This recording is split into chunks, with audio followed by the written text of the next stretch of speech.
সাগরের মাঝখানে এক পাহাড়, ওই পাহাড়ের উপরে বসে 500 বছর টানা আল্লাহর ইবাদত। দিনে আর রাতে একবার করে নিচে নামতেন। সেখানে আল্লাহ তাআলা পাথরের ভেতর থেকে তার জন্য মিঠা পানির ব্যবস্থা করে দিয়েছেন, আর একটা ডালিম গাছের ব্যবস্থা করে দিয়েছেন। সকালে নামলে একটা টসটসে ডালিম, রাতে নামলে টসটসে ডালিম। এগুলো খেয়ে খেয়ে 500 বছর সে আল্লাহর ইবাদত করেছে।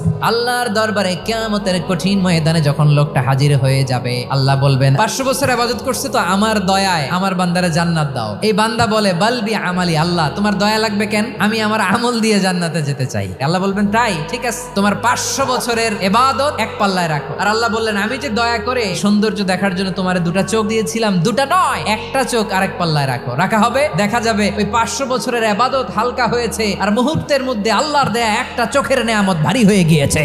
ফলাফল দেখো, হিসাব বলে তুমি এখন জাহান্নামে যাবা, যাও এবার জাহান্নামে যাও। এবার লোকটা কাচুমাচু করে বলে আল্লাহ এবার আমি বুঝতে পেরেছি তোমার দয়া ছাড়া দুনিয়ায় কেউ জান্নাতে যেতে পারবে না।